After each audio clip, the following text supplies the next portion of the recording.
Meeting order, I guess. Yay.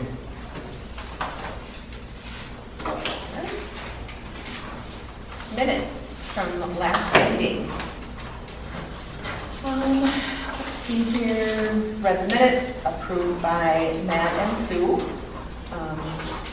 Wastewater update from Jay was here last month and presented a report. He's been working with MPCA to complete the forms to show Rich as the new owner and Jay as the operator, and removing Dennis Wood as the owner-operator. The new modem was installed.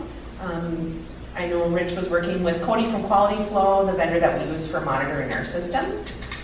Spoke with Jeff Holman at Minnesota Valley Testing, the vendor that we use, about testing schedule and discharge schedule. Reviewed the O&M manual and determined a weekly schedule of observations. So daily flow readings, precipitation, weather, weekly water depth of the ponds, etc. We're still needing the past operator to submit the June readings. Rich will follow up with him to ensure that it's been done for January through June. We discussed potential for obtaining bids for updating equipment on control panels at pump station 1 and 2. They're outdated and would need to be replaced. It would possibly be a special budget item to be considered. And they were planning to discharge the pond September, October, and quarterly samples were scheduled. The bills last month were East Central Energy $72, Rasmussen $515 for lawn service.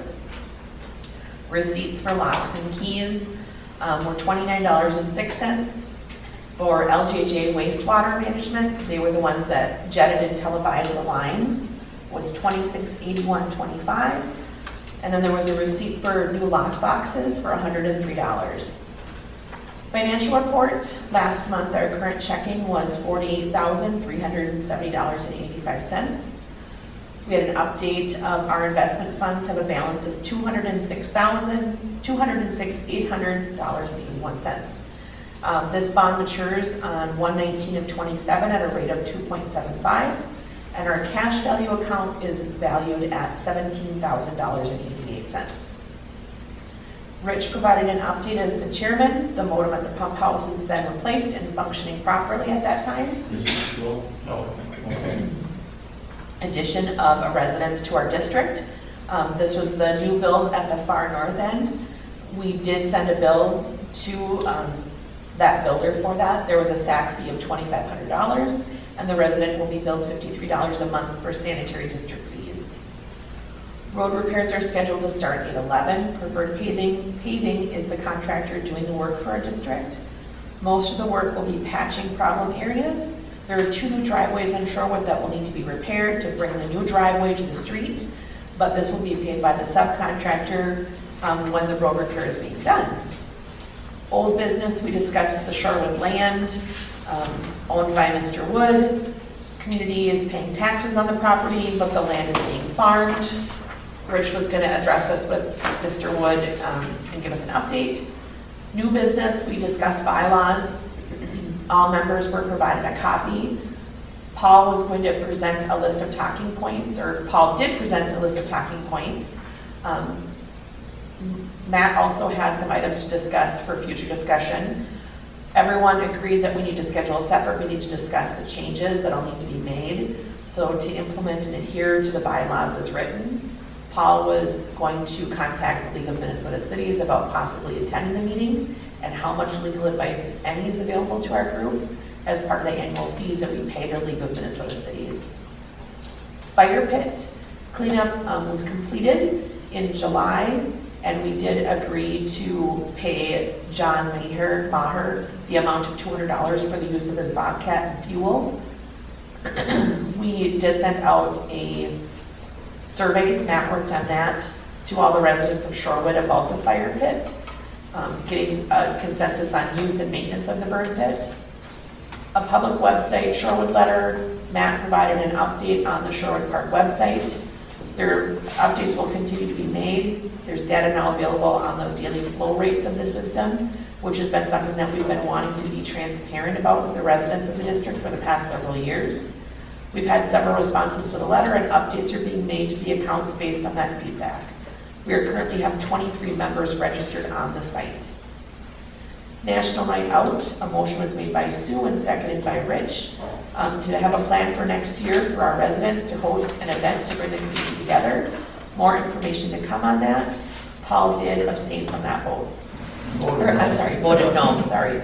Lawn service, Matt presented information on bids from Rasmussen to mow all areas of Shorewood versus the residents maintaining the areas.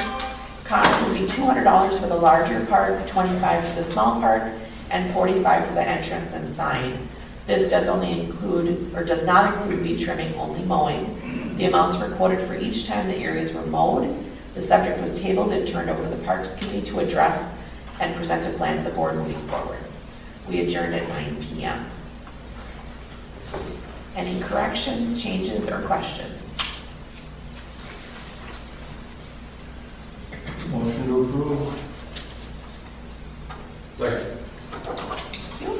Minutes are accepted. Aye. Aye.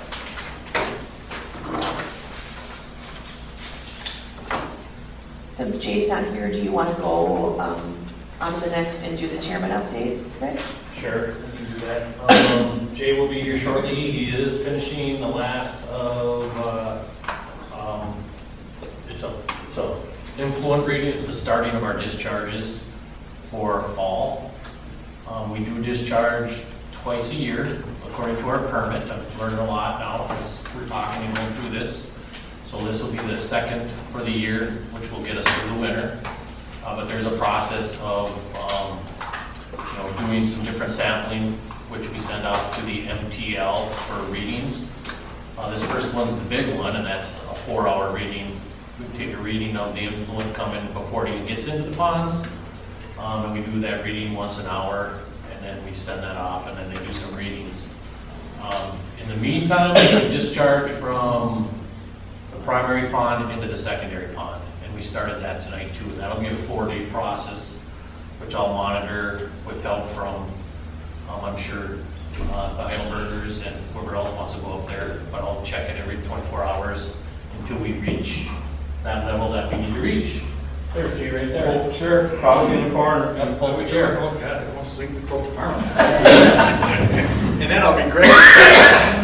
So that's kind of where we're at right now with that first initial procedures for operating the system starting today. And I'll let Jay, get caught up on some of the other things that he did since he is here. And we want to get him in and out and he can start heading back to Cottage Grove. So further ado here, I'll let Jay kind of continue on the operations report. I just kind of explained to him where we were at today and what we did today. All right, so yeah, we probably mentioned we did our quarterly sampling, so we got to do influent water that's coming into those ponds. We get to take a sample of that once a quarter. So this will be quarter number 3. We'll send those samples into the lab tomorrow. They're going to pick them up.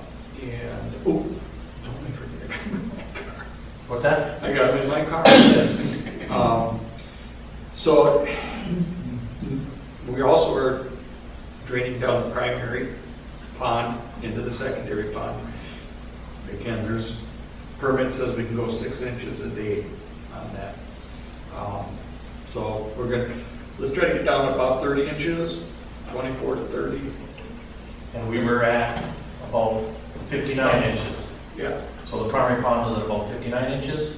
49. 49 inches. 49, yeah. Right, close to 50, but Right. And we're going to bring that down to 30 inches. yeah. So that'll give us plenty of room to do the winter. Yeah, Danny left it at 27 last fall. Okay. When he did it. So we're going to be right there. So we should be right there, yeah. Good. So that's a 4-day process, 5-day process to do that. Permit suggests 3 to 4 days of settling time in that secondary, so we'll give it a week probably. So in the meantime, then we'll do some more sampling next week once this is settled.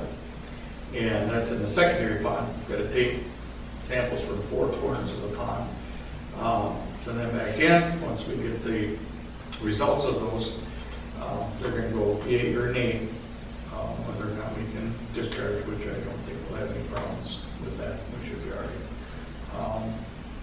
Then we'll start discharging once we get those. And we've got a 2-week window after we've taken those tests next week, you got a 2-week window that you gotta start discharging within. So, Just so I understand right for the notes. So we're discharging from the primary into the secondary. right now, correct. Yep, which will take 4 to 5 days. We want to get down to 24 to 30 Yeah. inches-ish. And then we'll test the secondary ponds. And if After those, everything's settled. after everything settles. Yep. And then we'll pump it back into the primary? Nope, then we'll pump it down Oh, to to the the, street. Yeah, okay, we'll Goes to the discharge, sink, right? what they call it, discharge out Okay. of that secondary. And then we shoot for 2 to 3 feet again there. okay. So do you have an approximate date time that that's going to be happening? We got a calendar behind it. We should be done by a month. And we want to finish by September, end of September. Yeah. If it goes into October, we're not. So, yeah, we can get in there, you know, next Tuesday or Wednesday example, Okay, and then it'll be probably here before we get results, you know. so you're talking the week of the 26th? So once the week of the 26th, then it's again 6 inches Yeah. a day.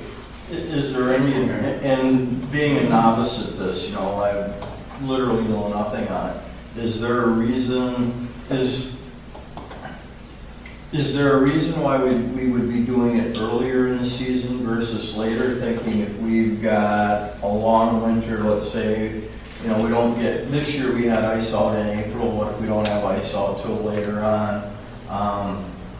You know, because it's not unusual, you know, to go to May 1st or whatever. Is there a reason why we wouldn't want to be doing it at the early end of this window of opportunity versus in the middle or near the end of the window? We can hold off too. We can hold off. I'm That second asking week if of there's a October is reason fine. not. No. Yeah, Okay, Just, just get her done while the weather's nice, and Yeah. you're not out there when you're Yeah. fighting snow and frost. yeah, I mean, I wouldn't want to go past, you know, mid to late October, just Mhm. because of that reason, it can get pretty ugly. Yeah. But I'm fine too, first week of October, I'll be gone, but we can do it that second week if you want, and that's We'll play it by fine. ear and see how things go. Yeah. You know, It's all going to revolve around what our readings come back, right? Right, The testing right. comes back. right, yeah, we may get a high phosphorus, for instance. Okay. All right, then we'll have to add some alum, well, that's gonna take Yeah. a few days to add that and mix it and everything, so yeah, we could get pushed back, there's no question. Okay. But that's why too, let's do all this stuff now, Yeah. and then find out. Yeah, so that way we're not pinched at the end of it for having. Right. Okay, Right. that makes sense. So what do we call the area that it's discharged into, the secondary, into the, what do I call that? Well, it goes into, what they call it is County Road, or County Ditch 8, Okay, and that ditch is what eventually, you know, it filters through that ditch before it gets to, you know, in the swamp, before it gets to the Okay. creek and works its way down. So with you mentioning County Ditch 8, our easement over the top of that, did you drive down there? I haven't done that yet, and I'd like you to take, I think once fall comes a little bit, Yeah. and the brush breaks down, we can drive it with our Yeah, we take 4x4s. wheelers back there, but we'll need to take I was telling Jay the other, today wasn't it, that we need to go back there with a chainsaw, because, and when you're facing, when you come in first gate by Pond 1, Mhm. and you're facing towards Pond, that's east, Yep. okay, thank you. Once you get past that second gate, you may, less than 30 yards in, there's a tree down there Okay, that you don't see because the grass is so high. I just have to bring Matthew back there. Yeah, we just go there with a chainsaw and, I like your idea too, but you can just, if it's narrow, cut. You could walk back there a little ways, and I thought, Yeah. It's something that we probably want, I've never seen it. Yeah. I think as we move forward, if it's. well, yeah, we're gonna have to go out there anyway. I don't know if we want to cut it necessarily, but if we get a few of us going back and forth on there on wheelers. Looked like somebody it was back there with a wheeler or something. Was it okay? Yeah. When I first got in there, I'm looking at it going, oh, hey, this is a heck of a game trail. This is awesome. And then I went, oh, yeah. So we'll run 4 feet away. That's not a game trail. Somebody drove back here. But the reason that I bring that up is that when we start discharging, I'd like to get some video of it so that we can show whoever our county commissioner is after the election, the problem that we've got back there, and that because that ditch is washed out right there, we don't have access to the other half of the easement. And we should be able to follow that, because that follows the creek or whatever, the discharge line. And we should be monitoring and maintaining that in some way, shape, or form. Okay.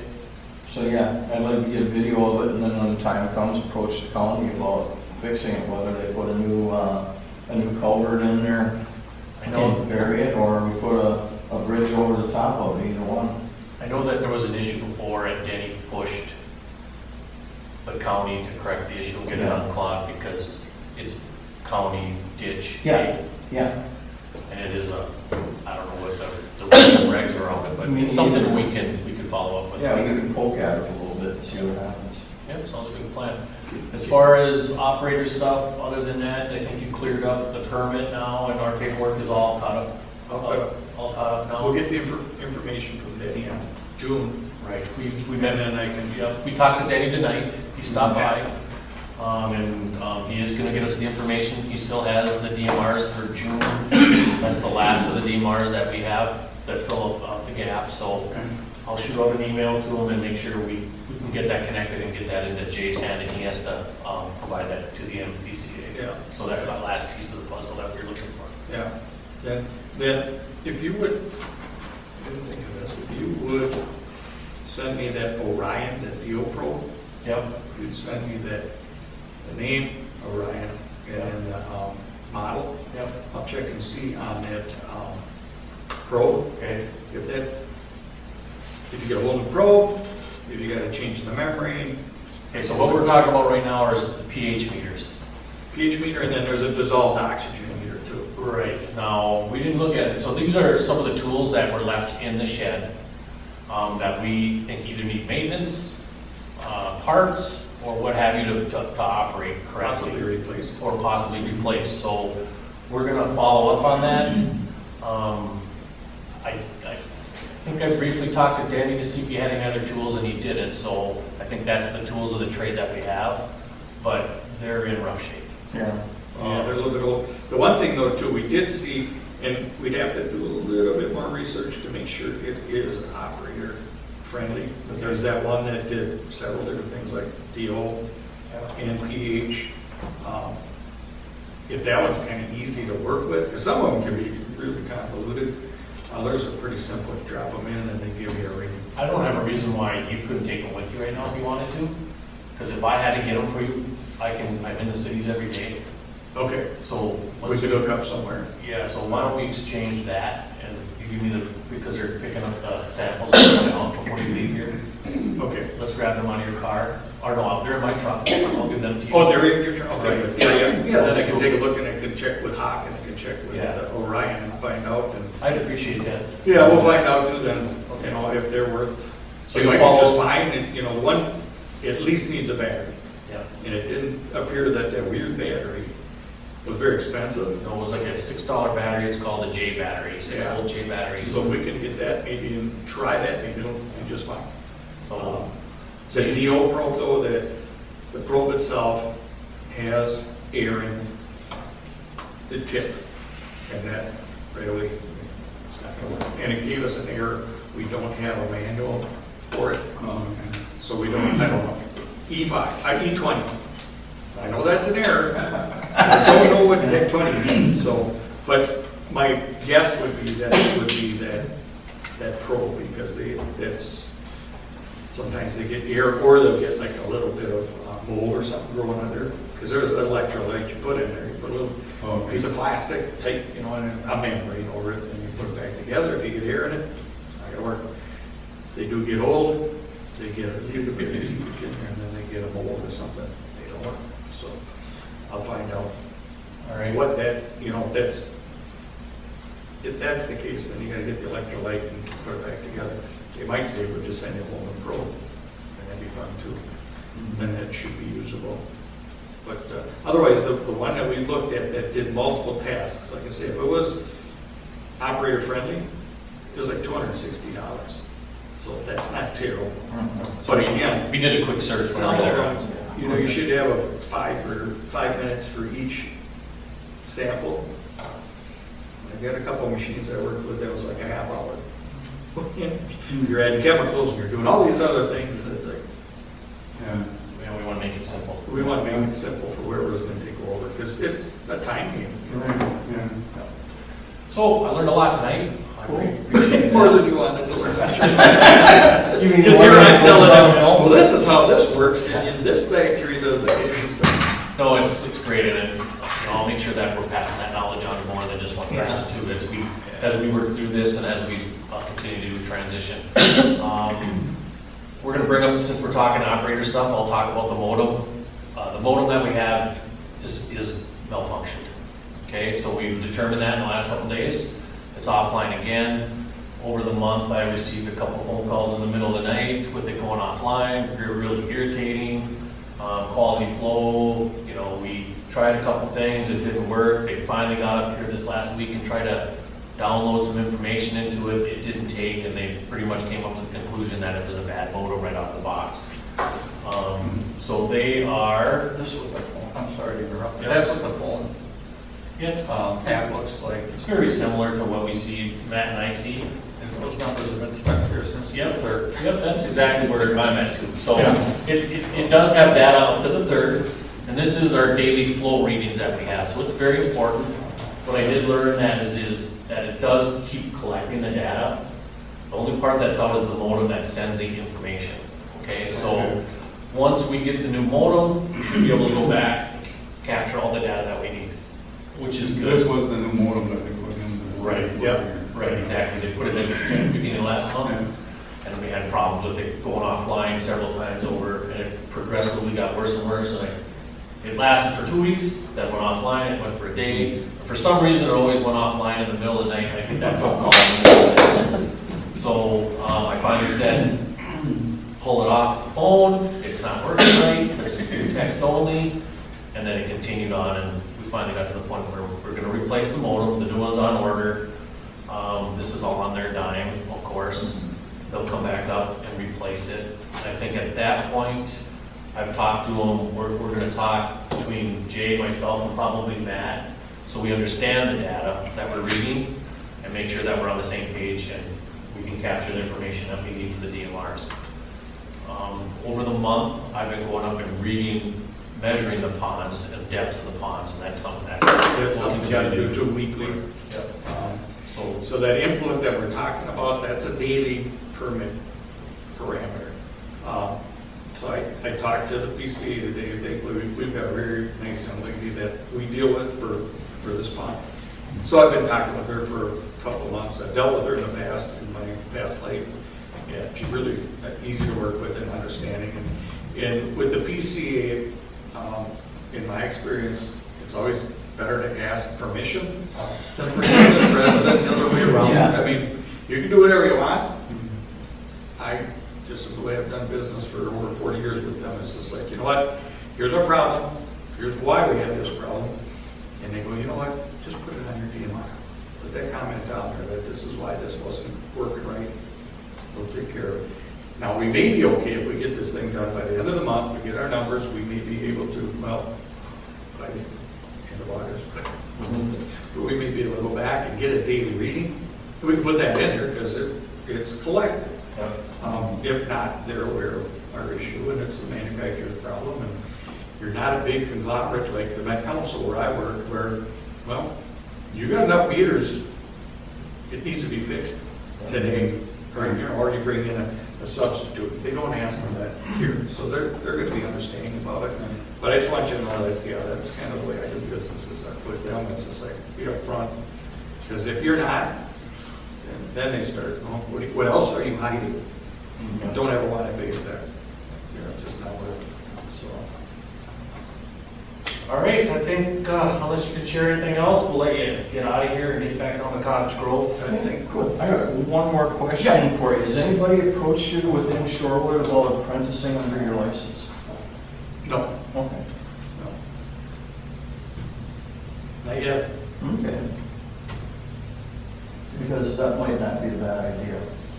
As far as, Having somebody with a little bit more knowledge and the operator's eyes here, if so that he won't have to take the phone. If he takes the phone call in the middle of the night, he can have somebody that's up here that can be the eyes and ears. Yeah, I think what we've talked about doing, or what we were hoping on doing, Paul, is, we're gonna use, HR Green and Jay to Mhm. bridge the gap into bringing in another operator who is local up here. Right now, the only other one that we have up here that we can hire out, that carries all the insurance, and has the operator's license and so on and so forth, was LJJ. We've used for, jetting our lines. Yeah. So, Terry he's got the operator's license too. So he was up there today also, watching, Okay. taking information down. Yeah, I thought I saw it. Yep, so Yeah, he Blake's is, up there. to mention your apprentice, that would be our next step. He would be our local people right out of Pine City. And then we could talk, there's some things I think we can do within the community with people that want to help out to Yeah. keep costs down. Like, the weekly readings, I think we can get a group of us to go up there and do that. That's very simple. When we go up and do the visual inspections on the pond, that's the same time we do that. Yep. As far as reading the meters and all that stuff, it's all done electronically. We just monitor it. Our operator now or the future will take care of that. But if we put the daily stuff on that operator, that would bring the cost up. So one of the things that we can keep the cost down, we can all act as apprentices, not just one person. But I think what the problem was in the past was nobody knew exactly what the operator was doing. And that's where I want more people to understand what's going on and what the daily is and what exactly the quarters means and what these readings are. So we all know what's going on, Yeah. not just one person. If you have a little bit of an idea anyhow, Yep. if Terry decides not to move to Florida, Yeah. Yeah. now you're in this position again, okay, I can bridge the gap for a little bit and call Yeah. HR Green, and all I need is somebody to put in a DMR monthly, Yeah. because you do have to have a license. But that doesn't mean you guys can't do that other stuff during the week. Yeah. Yeah. So, And it's our system, and I think that we should all have a good working understanding of how it works. We're on the board of directors of this, and we should have a functioning understanding. yeah, Right, yeah. right. Know And that's where why I it is at asked. and what you might need to do if you run into it. Yeah. Just don't know. When you get one of those shucks, golly gee darn it moments. Yeah. I'm not always gonna be available. That's why I wanna make sure, like I brought TJ up there to help me. I brought Joe up. I don't like to go to the ponds by myself anyways. I always wanna bring somebody with me. Good I do idea. not wanna be left up there by myself for some reason or fall in a hole or whatever, so I'm always looking for somebody to come with me. I don't wanna be up there by myself. Yeah. And I'll always do that. I wanna make sure that if somebody else is doing it, that we're going up there in twos. I'll bring a 45. Or I call somebody and say, hey, I have to go up there, Paul, come on up there with me, Yeah. or something to that effect, or, whatever. So, we'll get a group of guys that want to continue to help, and it's not always on one guy. So we'll work on that as we go further down, and I really understand where it's going, and I feel comfortable sharing everything more than, and we get everybody involved. Yeah. So, And I'm available, and he's right across the pond, I so. can walk over to the gate, so. Yeah. So I think we're heading down we're heading in the right direction for sure. And I appreciate everything you guys are doing. Yeah, and the difficult thing is we're running line here. We're learning, Yeah. and from 70 miles away, Yeah. it's like, damn, what did that look like? I'm trying to think, I'm looking at the print and going, okay, how did those sit on that piece of property, So we're learning, but I think we're doing fine. We're caught up. We know what our next steps are. We should. There is stuff coming out of the pipes. Yeah. Yeah. Good. So.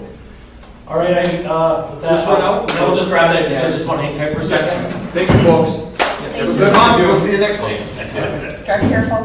You bet, thanks. Oh, yeah. Tell those deer to stay out of line. I know, exactly. Take care. We're really interested. Our neighbors to the south of us, where? I don't know too many. Yeah, well, yeah. And if they could This is send old that, house. their response to that, and I keep track and I okay. write it down, and then I can respond back to them. I asked them today for an email address. Oh, good. And I just took a picture. They closed about the same time we did. Oh, okay. And they've been here, if they've been there for 2.5 weeks since that Oh, okay. time. Well, good, thank you So, for doing that, yeah. for forwarding that. to And them. See, I asked him for an email address too. He said that he had some ideas, because he was researching it. They're picking up one of those new, is it Polaris, has the tri-tune with the jet engine in it. Oh, Yeah, and that's gonna be kind of messy Oh, coming in and out of yeah. there right now. But, Yeah. well, yeah, it's, yeah, who was just telling me the last time it was? Elaine Schneider Yeah. told me the last time it was dredged was way, Well, way that back. the lake is so Neighbor dredged stinky his right end, now. right? Yeah. Oh, the very end. It's Yeah. awful. Shut the windows. I couldn't, Yeah. yeah. I Such a nice can't- breeze, but Oh, do you I know know. how far he did? It's Was it really just bad. shovel length or what? I don't No, he know, but went we need a good probably a good 30, cold couple 40 days feet. of cold Yeah. weather to kill it From the off. end in, yeah. Or some wind So and he blow probably it would be away. interested So in bad. doing it. He probably will not. Okay. But Because he's just gonna- I have a feeling that he will be open to allowing us to use his approach, his road that goes down to okay. the channel, because the trucks will have to get down there somehow if it Yeah. moves forward. And I think he'll be lenient to allow us to use his Okay. road. And also, it comes through my backyard too, so. All right. Rest of the operators report, you got caught up on where we're at with what I've been dealing with the motorhome of the month. I was approached by a resident out of the Rushway, off Rushway. And I'm kind of calling the Rushway district, that's the farther north district of our sewer district. Just to this side of the old Peterson Resort, which is now Rush Lake Estates. That's where that new resident, basically we talked about, came in and tied into our system. There's a person by the name of Todd Dosh. He is a current resident of the sewer district that lives on Rush Way. He did purchase one of the properties on the back side, or where a lot of the trailers used to be. And he approached me and wanted to know if he built a house on that property, what it would take to become part of the sewer district. Okay, so that's like expanding a new home onto our district. They're not currently tied in. I did a little bit of research. I reached out to Tim and I reached out to Jay. I got a quick answer from Tim that we should have room to expand another home onto our existing system. Those lots have always been part of Rush Lake area, but not tied into the system. So there is still some things that have to be done. There's some engineering that would have to be done. We would need to see plans of what he designed, needs to build, or decides to build, the size of the house, how many bathrooms, so on and forth. That information would go to engineering. They would figure out what the flow rate would be. And then we'd have to, inspect. They would have to inspect those plans and say, okay, yeah, you can bring it in. We'd have to give them some sort of approval, and then there would be a SAC charge for that. So we'd have to decide whatever that amount is. I think it's a little early in the game before we get down that road yet, because I still need to do a little bit of research and talk to Tim a little bit more about it. So more research needs to be done about expanding one or two homes to our system. We need to understand that a little bit more. I did find some information on it in the shed. I'm going to share some information with all you guys, which came out of the latest facility plan for the expansion. It has a lot of good information about ordinances that had been set up in the past for our sewer district. That it kind of gives us and points us in directions on how to handle some things. So I'll get that information out, and I'll get that out tomorrow, and that'll help us decide on certain things in a way that we can handle some things within the district.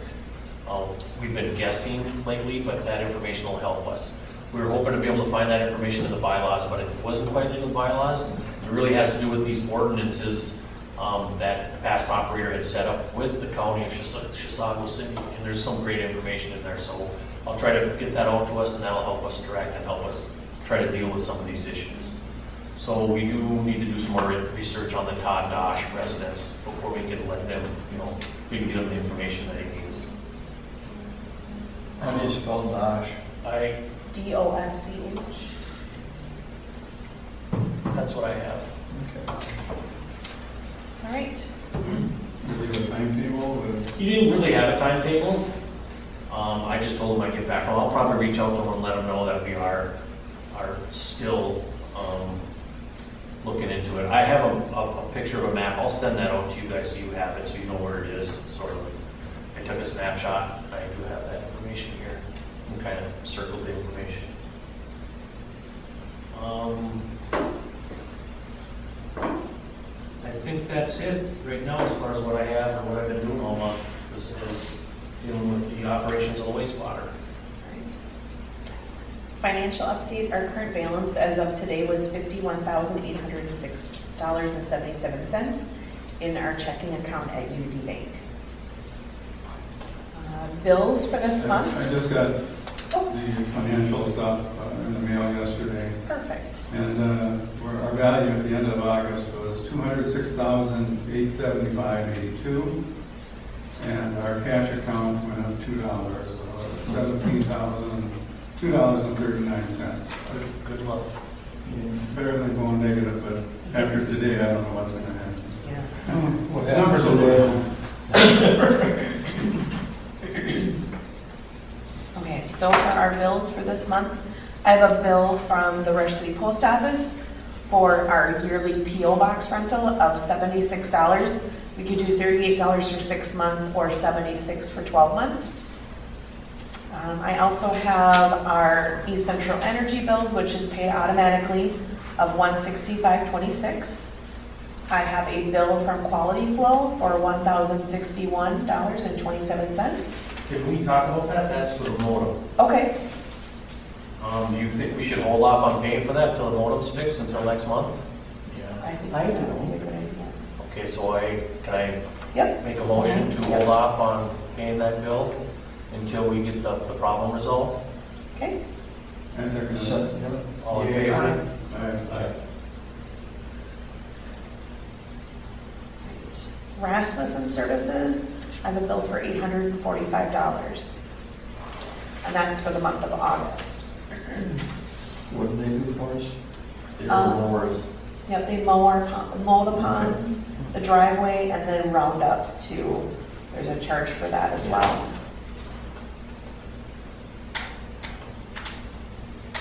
And then, sorry, a receipt from Matt for the fire pit surveys for rubber bands and copies of $30.22. I have the receipts for that as well.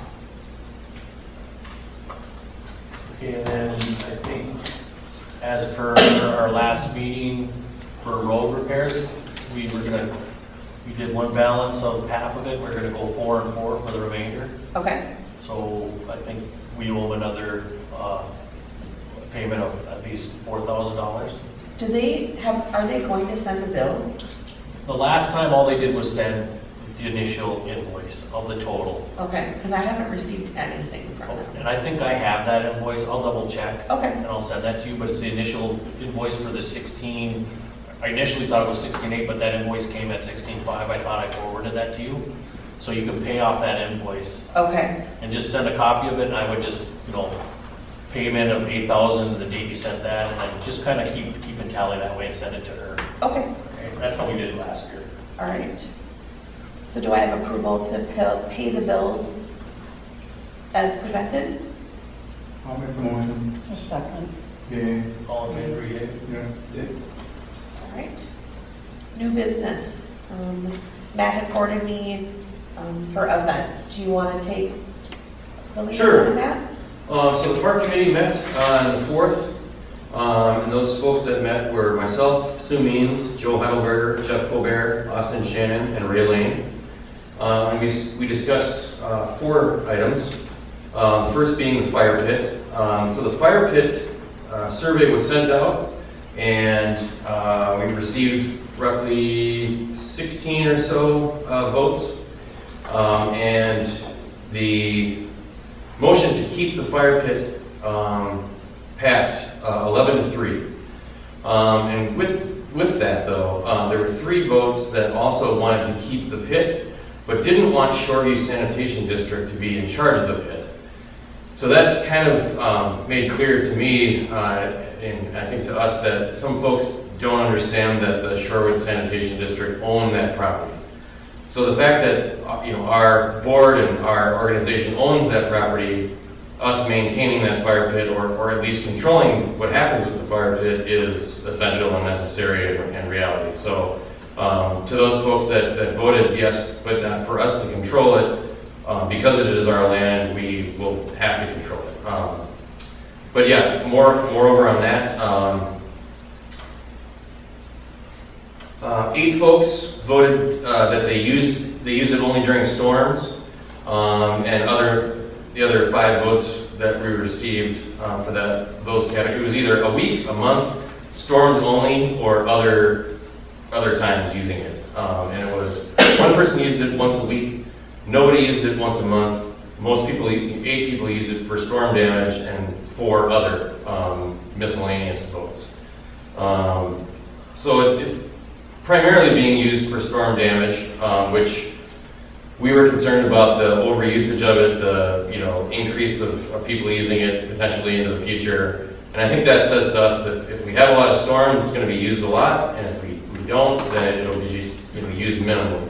A lot of people, let's see how many people, 8 people have either home compost, garden compost, or elect to take their brush and waste up to the city dump. So that actually says to me that even those folks that elect to not use the fire pit are still in favor of the fire pit. I found that really interesting. And also, one of the questions on the survey was, will you pay $5 annually to maintain the cleaning of the fire pit on an annual basis? And that was a 13 yes and 4 votes no. So again, most people that, even if they don't use the fire pit, they're willing to pay for it, to have it available to them to maintain it. So that was kind of the most interesting fact I found out of the survey. We received a lot of additional ideas on what folks are looking to have addressed as far as the fire pit goes. And I'll just read them off. Clean it annually. Shorewood Sanitation District members only. And I think that will be addressed in hopefully the next topic that I'm going to bring, the signage. We want Shorewood Sanitation District members, neighborhood community to use the fire pit only. We don't want any outside traffic. People always also wanted to keep it presentable. I assume that as a visual deal. Keep it burned, keep it maintained, keep it on a low level so it's not necessarily visible from the road. Also, somebody mentioned possibly putting in a water source. Drilling some type of spigot to have a water source next to the fire pit. They want to reduce the amount of smoke that comes from the fire pit. And that's actually an important point for folks that do end up burning the fire pit into the future. On the permit that you obtained from Chisago County, it is only allowed to be burned for 24 hours, or not necessarily even 24 hours. It has to be out by 8 a.m. the next morning. So the past practice of allowing the fire pit to smolder for days is actually going against Chisago County policy. So moving forward, we need to make sure that we have a robust burn that's quick and that's over by the next morning. And if it's still burning the next morning, we need to have a way to put that out. And new signage was one of the suggestions. The people that light the fire, that are maintaining the fire, monitoring the fire, those folks should assume liability, and that's actually also one of the Chisago County rules when you obtain a fire pit permit, that you are responsible for it. It is you are responsible for the property that you damage if that fire gets out of control. That's a really important point. And burning it regularly, reducing smoke. One person had a great idea to send out a notice when we're going to have these burns and make a community event out of it. And invite folks to come out to the fire pit and socialize and be a part of the burning of the fire pit. And I think that's a great idea. That may be a possibility with the night out. That absolutely could be. We could make that a part of the national night out that we're going to have is have a big burn that night. We also got a thank you for cleaning it up. So the folks that helped clean up and move all of the refuse, 6 or 7 years of refuse that's been building in that pit. We want to thank those folks again for coming out and cleaning that up. And last and finally, no garbage. I have heard from certain folks that they've spotted, construction materials and other odds and ends that have been placed in the fire pit in the past. And we want to make sure that that doesn't happen. Primarily because the solution to not having an annual fee would be spreading the ashes of the fire pit over the lawn on an annual basis. So the ash is a natural fertilizer, and if the ash is clean and there aren't any nails in it or other items that have been placed into the fire pit, whether accidentally or purposely, we want to make sure that we don't have any of that added to the fire pit, because we would like to spread that ash in the lawn and help fertilize the lawn. It's a cost-neutral solution, and it is supposed to help the grass as well. So that was the park committee's solution to the annual cleanup of the fire pit. We had several folks at the meeting volunteer to use their all-terrain vehicles with their snow plows to spread that along the grass. So we would call upon those folks to do that on an annual basis.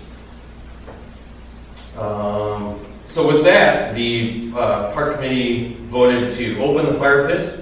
So the park committee is recommending to the board that we open the fire pit. We also thought that on the next item that we should have new signage and clear signage placed at the fire pit before we open. So with that, I did send the board members the new artwork for the signs that I found to be the least expensive and the most value for our money. They're 18-inch square diamond reflective coating signs that last 10 or plus years. The ones by the fire pit would state that it's Shorewood residents only, no grass, organic material only. And more on the signage, there is a snowmobile path or an all-terrain vehicle path out to the lake for winter usage. We don't have any signage there. It was recommended by the park committee that we place a sign there, and that sign says, Shorewood residents only, no cars or trucks. And then we do have a main sign at the Shorewood Drive entrance, not the Lakeview entrance, but the Shorewood Drive entrance. That is pretty old and faded, and having that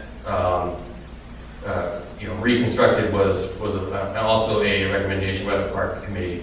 That sign says private drive, no dumping, children at play, neighborhood watch, speed limit 15.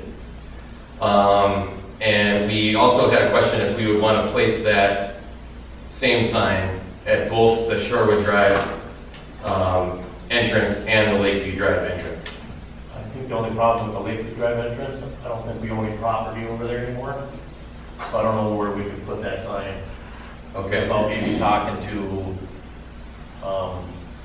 Michelle, Yeah. maybe, and ask her if we could put one. So we'd have to ask them if we put it on their property. Okay. And otherwise, I think the main entrance would cover it. Okay. One thing about the fire pit, can we put a burn permit must be pulled before a burn? Absolutely, and that's actually the law. That's what. Yes, and the fire survey also garnered several folks, nearly 10 to 12 people that are willing to pull permits personally and to monitor the Because fire. but once we pull the permit, all the rules follow underneath that permit, and that kind of controls a lot of it. But That's I think correct. we also ought to do it so that when they pull the permit, the board is notified. Right, if they're gonna do a burn, I think that's fine. I don't see a problem with that. Yeah. Sure, So we know that there's a burn going on, yeah. sure. So folks that are listening, you would want to go to our website under contact and send the board an email letting them know, fill out the contact slip on the website, letting us know when you're intending on having that burn, and preferably what time you're going to start having that burn. I think after this survey and talking to people, the initial reason that was set up was to actually help take care of that park area. there's a lot of leaves, a lot of debris that really just fall down in that area to maintain that, keep it looking like a park. That's why it was kind of set up for that area, is to help maintain that park. It's probably the most wooded area, it really gets heavily leaved, and the people that volunteer their time to clean it up and to mow it, that's what that place was there for. You know, it's kind of an added thing that, you know, I don't think I'm necessarily gonna bring my brush up there to burn, it's kind of out of my way, but I think that was the initial start of that park area. We don't wanna have to police it, it's just an honor type thing, and we just need some basic rules to follow, and I think it'll get back under control. I'm all for pulling the signs and going for it.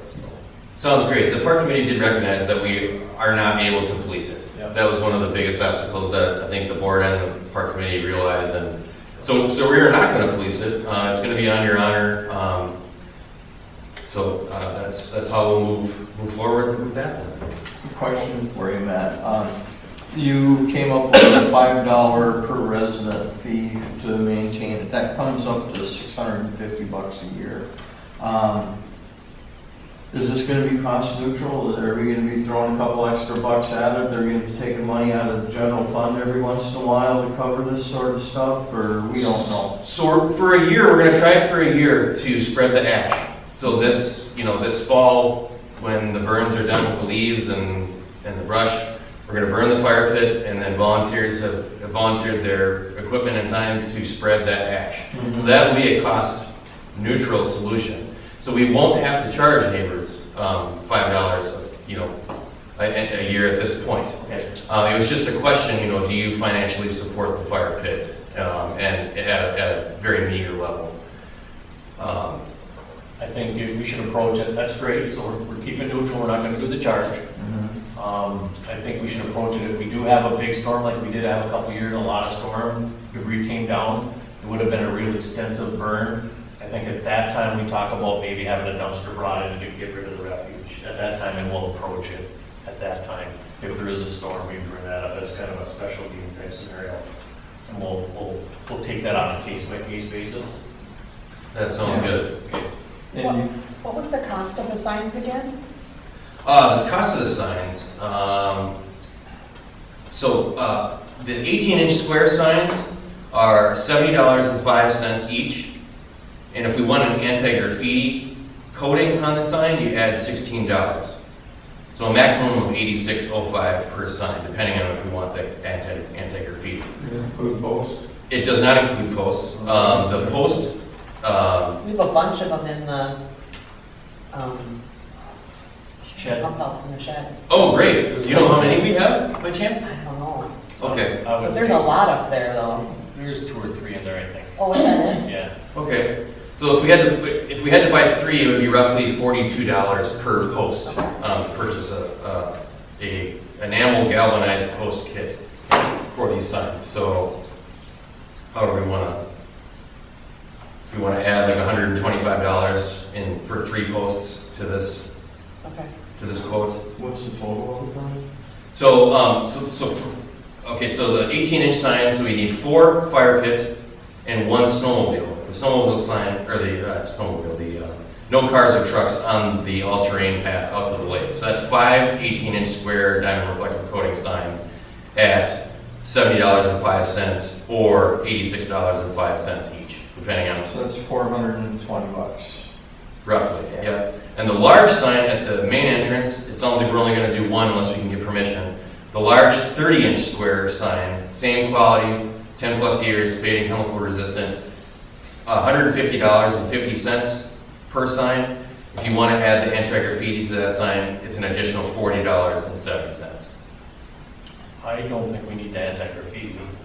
You're not going to be tagging them, are I you? don't think we'll get tagged, so let's take Okay. that Well, out. you, so, Never say never. but- yeah. I make a motion that we approve signage not to exceed $1,500. And that way, in case we need to get some additional ones in the near future, we've already got it approved. We've got a budget set for it, and we can pick up a couple others as needed. I would second that motion. All in favor? Aye. Great, so with fall rapidly approaching here, we definitely want to get those signs out there as soon as possible. I will work with Tina to get those created and paid for and on their way to us so that we can get those up hopefully before the leaves fall. So people are aware and know that it's open and know what the rules are and whatnot. I'll also update the website with the park committee's list of rules. It's pretty much what's already there. Just the common sense rules of maintaining a clean, safe fire pit. So we discussed the fire pit. So the next issue was the events taking place in the park. In general, it was pretty unanimous, pretty simple. The park events that happen in the park should be for Shorewood residents only, and they should be nonprofit events. And that was pretty much a unanimous discussion and a unanimous vote on that. Okay. So that's what we recommend for the board to approve, that park events are for Shorewood residents only, and they are nonprofit. I make that motion. I second.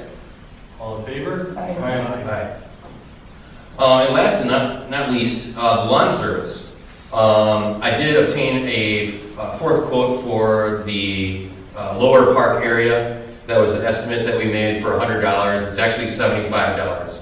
So for all four areas, the large park, the upper large park, the upper small park, the roadside and signage plot at the main entrance on Shorewood Drive, and the lower park, the total for all four of those areas would be $345. The park committee declined to recommend that we hire this service. Joel Heidelberger volunteered his services to mow the main signage area and along Shorewood Drive. And the members that showed up to the park committee meeting, the members of the park committee all live on the park, and they all agreed that they are willing to continue to maintain slices of their park. The park committee also wants to acknowledge folks that two folks of the neighborhood that the park area is owned by the Shorewood Sanitation District, and it is not mandatory. You are not required to do it, and volunteers are welcome to mow the park as they wish, no matter where they live.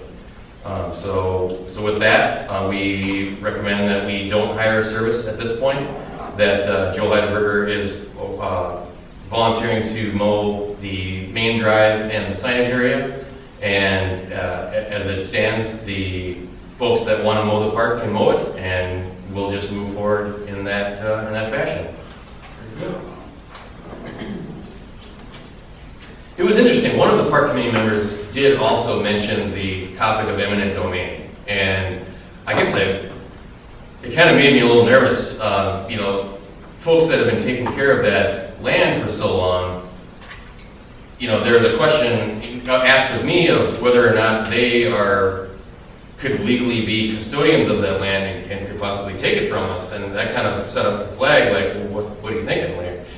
But so that is something I guess maybe we would want to chat about in the future or now or whatever, that if that's a thought on someone's mind, that could actually be an option, that somebody could file a legal. Well, that's not very neighborly part of the Shorewood. Well, I would agree. I would agree, and I'm not that guy, but I There's just. a lot of not very neighborly people in this neighborhood. I don't, Yeah. That's what I've been told. I don't, I guess it's a talking point, but personally, it's been going on for as long as, And I don't. that you are correct. If you've been maintaining some other piece of property for 25 years, you do have a valid legal right to it if it's additional private property. We would need to get legal advice and find out if they can overtake government property, which is what we Sure. de facto are. Right. We're a government agency, so I don't know Yeah. if they'd be able to be doing that. Yeah, I think we let it lay, and if it does come at us, then we'd have to approach it that way. Yeah, I agree. And, yeah. I think somebody just had that thought and brought it out there, and we appreciate it. Apparently there was, we did have a service mow the areas in the past. I don't know how long ago that was, so I don't know when the window of opportunity, if there's a break in, so I actually looked this, after I was told this, I actually went and looked this up. If there's a break in the continuity of said person taking care of X land that isn't theirs, then the time starts over again. So whenever the service was ended of us paying for our land to be mowed, that's when the clock would have started ticking. And I don't know when that is. I think the whole reason that it's been taken care of by the neighbors is to keep costs down on everything. And Yeah. it's just one of the things that some of the people are doing volunteer to be part of the community, and we appreciate that, and I think it's just part of stepping up, you know? That's my point on it, I guess. Was there anything else about the park? No, that concluded our park committee meeting, unless you want to add something, Sue? Yeah. What? Did you want to add something to anything that you observed or any other outliers? I don't think so at the moment. Okay, well, you guys did some good work, came back with a lot of information. I think it was well worth the effort, and I mean, it really helped out solve a problem. I do think our forward approach of communication is working very well. Okay, Just by having people come, and thank you for coming tonight. You know, last month we had a few extra but we had people come up to the meeting in the park, and it wasn't a lot of people, but it's a start. yep, it is You definitely a know. start. Yeah, and what was I going to say? There was something else I was going to say. Oh, and we added 10 more members to our Shorewood social media sites. We now have 33 members on our personal Shorewood social media. Out of the 100 homes that are part of Shorewood Park. So Yeah, what we're is it, getting- 130 or? Yeah, I don't know. Yeah, roughly. I know when I handed out the fire pit survey, Did you have extra left? I had I extras. did too. I probably delivered maybe 105 to 110. I did a count on how many houses, Yeah. and I get 100 homes exactly. Okay. From, the way that I want to call it or split up the districts is we have Shorewood Park, which is the one that are the roads and the private roads. We have the Rushway District, which is everything on that Rushway portion. And I think the Shorewood Park can kind of be split up into two districts, the upper and the lower, if we wanted to split it up. So if we're gonna start communicating about Shorewood Park and Shorewood upper and lower, that's where we have the roads that we take care of, and then the Rushway. And then if the expansion does carry on, then that would probably be District North, probably. And that's how we'll split the districts up, but as we continue to have conversations, that's how we'll continue to carry it on.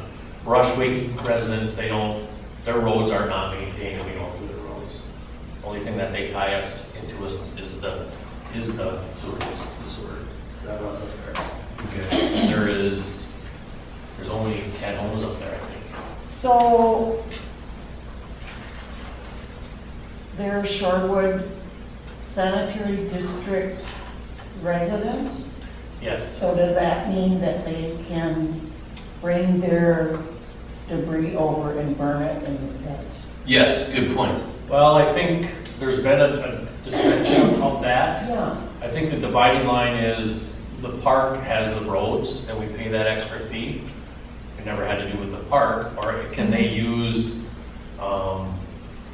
the access down there too?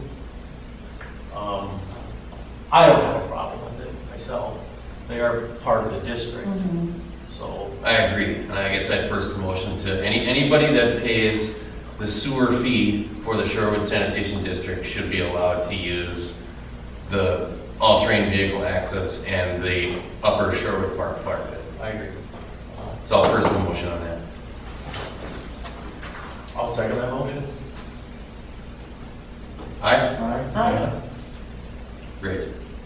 Folks that are listening, please tell your neighbors about this that may not be listening or listen to the meetings. Let them know that they are allowed to use it. I think it's important because I don't think everyone in the neighborhood knows about it and knows that they're allowed to use it. I think there's an invisible dividing line that's been out there. We just want to be clear about that.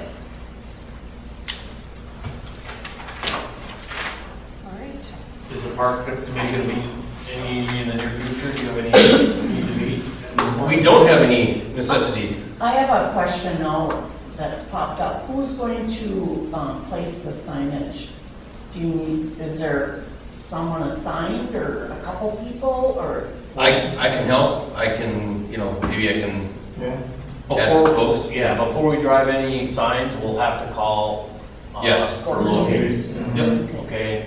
And if you let me know, I can do that through my work to get the permit open. So before we drive them, it's real easy to do it online now if you have an account, and we have an account at work. So I'll just run that through work, and we'll get the locates done that way. Sounds great, and Yeah. maybe we can spray paint the Well- X marks the spot. Exactly, that's the first thing we're gonna have to do is we'll have a circle with white and flag it where we want it, and then all the locators, I'll get a bunch of phone calls, but it won't be that big of a deal, we'll be able to direct them to where they have to do the locates.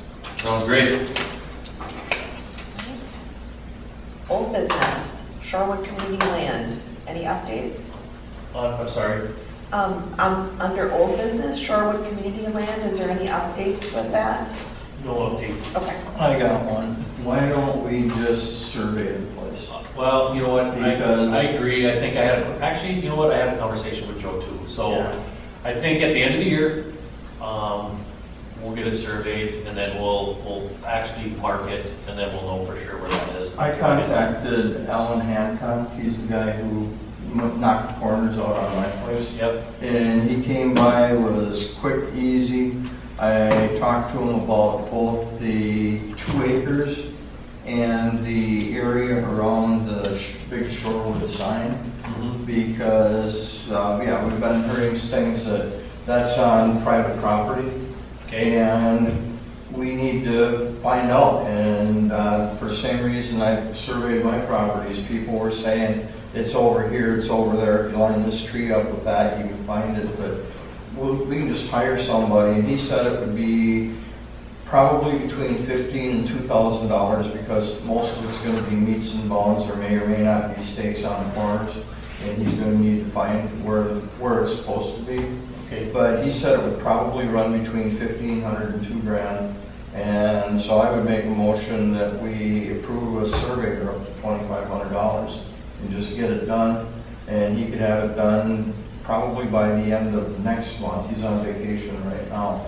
And that once we get the stakes located, we tell the guy who's farming it, you can't farm over here. Or if you do, you're taking it this year and then you're not.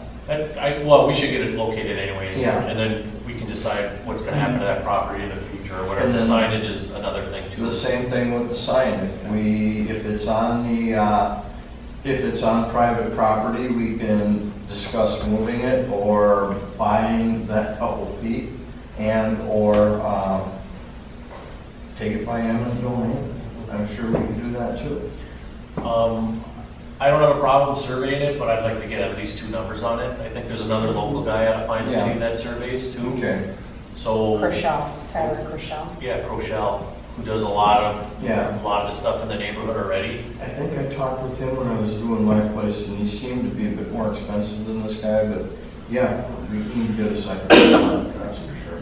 So how do we want to approach it? Do we want to approve a certain amount of funds for it, or do we want to wait for a couple bids? And do you want to take on the process of getting the bids? I'll get bids. If it's, usually if it's under $5,000, you don't need bids on it, but we can certainly get a second or a third opinion. Yeah, if you want to A get a second or third opinion on it, that's for sure. why don't we bring it on? Why don't you go ahead and get a Okay. second opinion, and then Okay. let's bring it to the next meeting, but I think it's a good idea. I would make a motion to get those 2 properties surveyed. My motion would be, is to survey the land surrounding the approximately 20 acres at the how do I want to word that? Are we surveying the whole property, or just what we think is the 2 acres? I would do the property where the easement is that leads to, or where our ponds, or where the pipe goes leading out to the ponds, so we know where they are. I agree, you need to understand that. So We- basically, can we run it through as, can you survey everything that we're being taxed for? That's probably a good way to put it. Because we're getting taxed for that acres, and then that easement is probably listed as ours. Yeah. So I think if we can get it down to getting the areas that we're getting taxed for. So Paul, your motion is to approve? My motion would be to survey the land that we are being taxed on surrounding that approximate 20-acre field at the entrance of Shorewood. I would second that motion if you were going to get at these two numbers. Yeah, and I'll get you 2 or 3. And do we want to put a dollar figure on that right now or not? Not to exceed $2,500, not to exceed $3,000, and we'll see what the bids come in at. Do we need to put a dollar amount on it right Well, now? I don't want to say, oh, we have $3,000. Yeah. No, don't talk about it. No, Well, I mean, you know, Why Yeah, don't we wait to see where the numbers come in and then we'll reapproach it. yeah. okay. Okay. All right. Any updates on the public website, Matt? I know you said we have 33 members now. Anything else? Correct. Nothing else to report. Okay, thank you. And any updates on the bylaws? Yeah, there was a question about how to contact that attorney that I contacted at League of Cities, and her contact information is in that email. I printed this one out so that we all have it. Yeah, her contact information is at the bottom of this. So if you guys want it, it's like right in both there.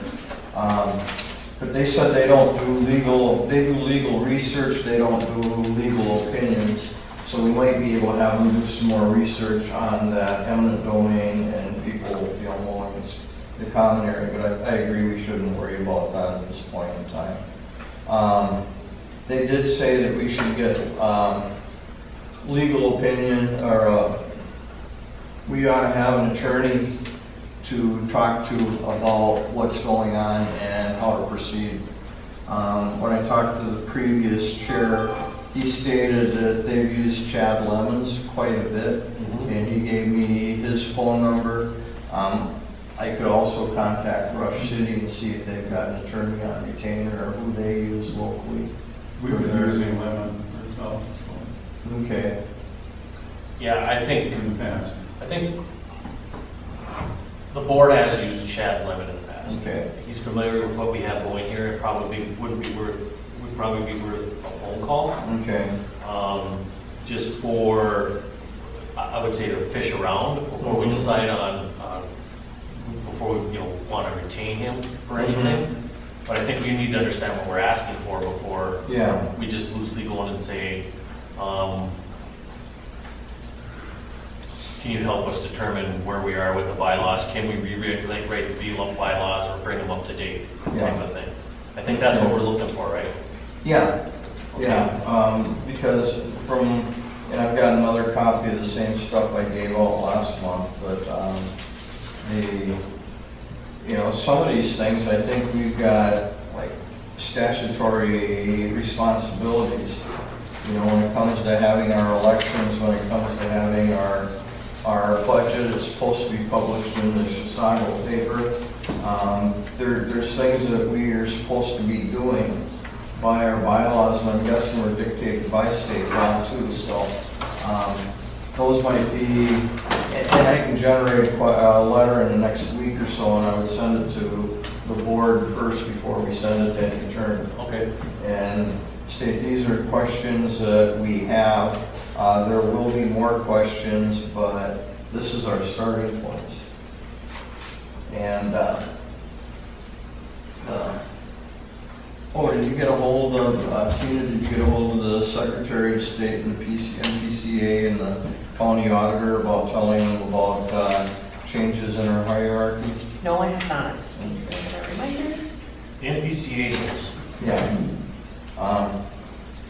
But what the heck was it, when it comes to a lot of this, if these are the most current bylaws, it states in here that we basically, powers of the board, paragraph 4. The board shall have like powers and duties as are provided by law for statutory city council with respect to similar statutory city matters except as otherwise provided. That tells me we get to make our own, we not necessarily get to make our own rules, but we've got the same powers as the city council. And that should include updating our bylaws, changing our rules, but there's a process that we believe we need to be following. Okay. And what that process is, I do not know. So if we should reach out, can we, would you say you're gonna try to formulate some questions to bring to somebody? I'll formulate some questions using our bylaws and bits and pieces of this. Okay. So I'm not gonna hit him with all of this because next thing you know, he's gonna have a $2,500 bill. Well, there's another thing, that information that I wanted to get out to you on the ordinances that were tied in with Chisago County. Okay. Might answer some of those questions, Yeah. but there's gonna be some stuff on that document that we may need to send Yeah. out too. So Yeah. let me get that information out to you. Mm-hmm. Let's take that information and this information with the bylaws. Yeah. And try to formulate some sort of a working questionnaire for them Mhm. that we can approve before we send out to Yeah. a lawyer. Can we put together some sort of a motion to carry that information in? I don't know if we need a motion on something like that. That's just like a honey-do list at this point in time. Okay, whatever, I mean, I'm just asking a question. Yeah, I'm on town the next 3-4 days, but I'll have some time next week to take care of this stuff. All right, and then whatever you find out, I'll just share with either an email through an email. Yeah. We get a chance to digest what's coming out there, we Yeah. can add any questions. The other thing is, it's been a month since we've been made aware of some of our concerns. We need to start taking some sort of action in some way, shape, or form, which including getting a hold of this attorney, but we should probably schedule a working meeting that's, just a board work meeting between now and the next meeting, because you're right, there is a lot of stuff that needs to be digested and gone through, and I know it takes up time, but yeah, because we're aware of what the bylaws say, we can no longer treat ignorance for long periods of time. I have no problem with that. We've got an annual meeting and we've got a budget that needs to come up. We need to be posting that stuff in the Chisago paper. And, yeah, I don't know or I forgot, it's not really a good excuse. So you would like to propose us to get together sometime between now and the next meeting? Yeah. Somewhere within the next 2 weeks? Yeah, Looking at the calendar, About 2 weeks from today, The 27th? at 7 p.m. and where do we want to hold that meeting? We could probably have it here as well. yeah. All right. The 27th, Tuesday the 27th? That's the way we get rid of my work for Up for it.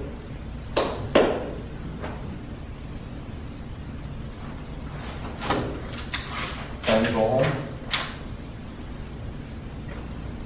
Matt, are you gonna verify that it's okay to use it, this location? I'm happy to, yes. Thank you so much.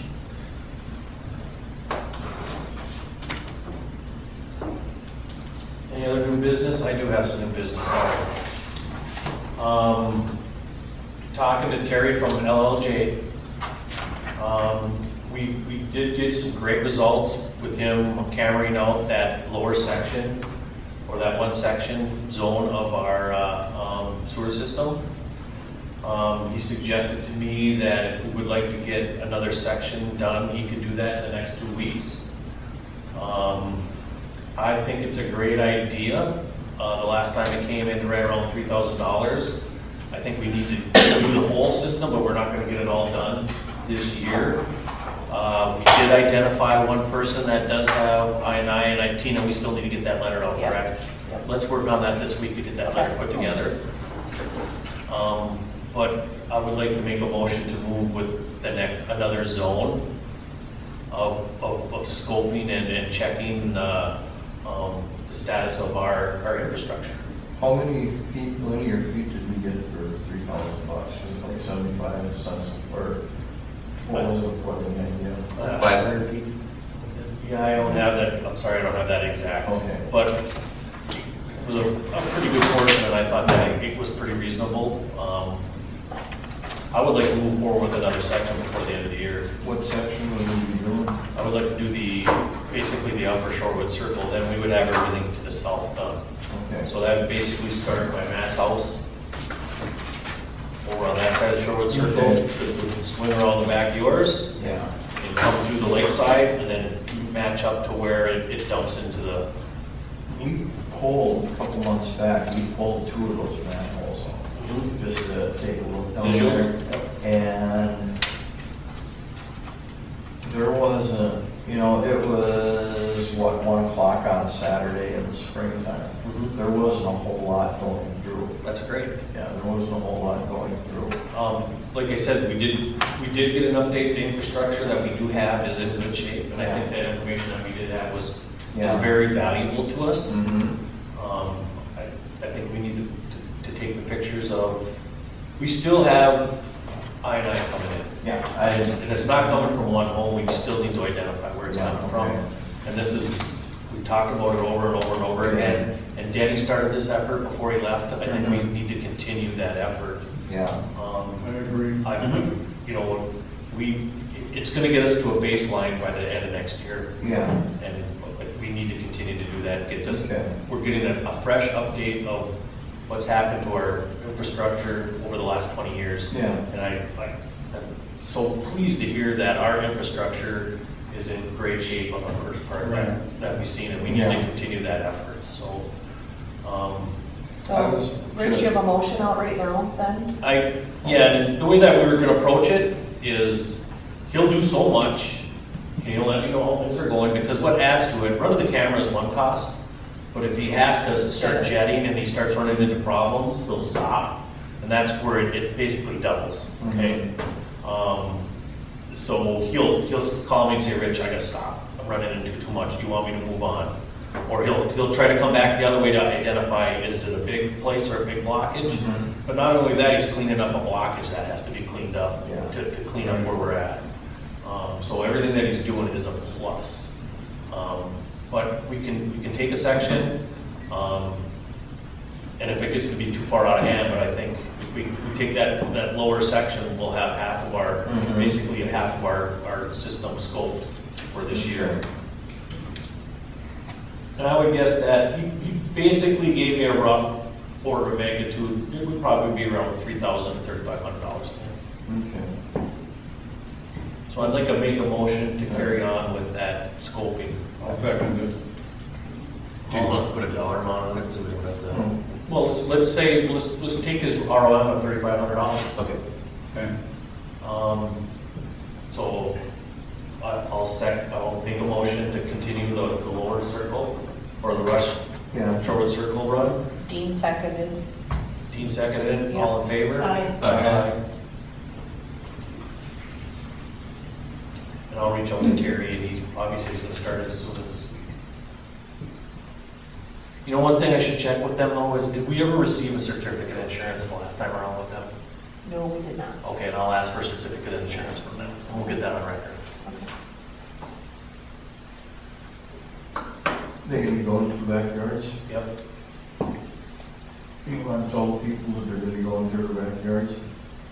Throw it on the So yeah, website? put it on the website. Okay, sure. Yeah. Yep.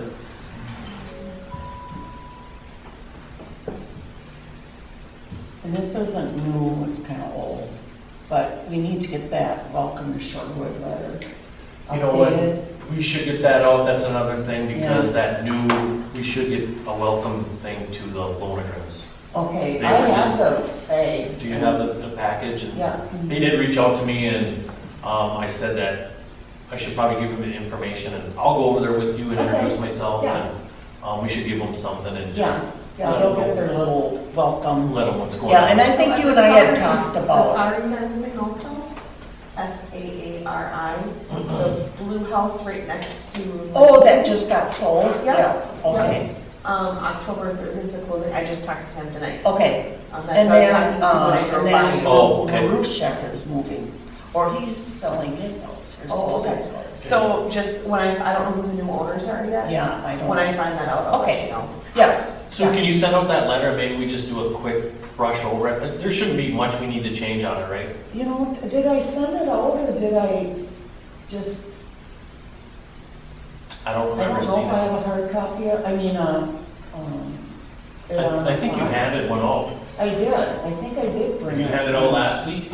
No. It must have been prior to. Yeah, let's see if If you give it to me, I can type it Okay. and put it electronically. Yeah. So we can share it. Yeah, that way, because then that's can how be I a got working- it, We actually. could do a Google Doc then, correct, Matt? Yes. Okay, Yeah. I'll get you one. okay. Any other new business?